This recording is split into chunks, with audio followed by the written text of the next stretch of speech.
В южной столице стартовали командно-штабные учения. Данные учения начались с заседания, на котором приняли участие мэр города Ош Бакытбек Жетегенов, заместитель министра МЧС генерал-майор Урматбек Шамырканов, а также представители организации гражданской защиты.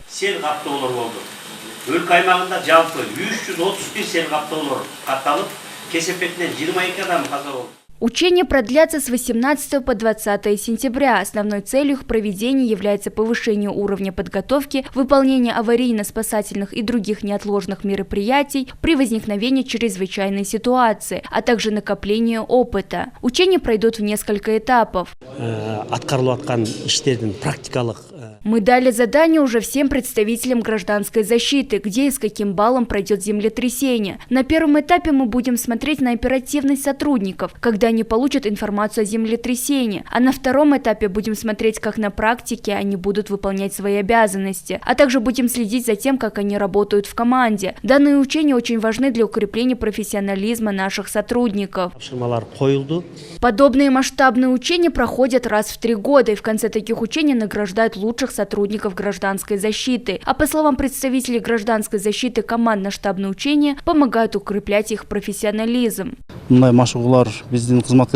Такие мероприятия дают нам опыт, потому что здесь участвуют все представители гражданской защиты. Мы будем на практике укреплять наши навыки и в случае реальной опасности сможем оперативно среагировать. Поэтому я считаю, такие учения очень важны для нас. Командно-штабные учения проходят на тему действия органов управления гражданской защиты в случае регистрации сильного землетрясения. Сотрудники государственной защиты напоминают о том, как защитить себя в случае землетрясения. В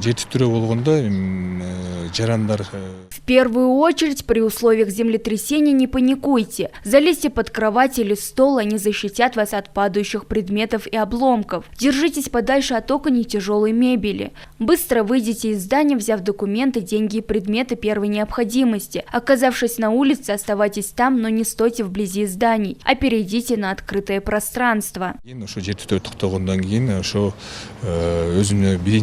Кезекте керектелүүчү буюм тайым ушундай эле документтерди.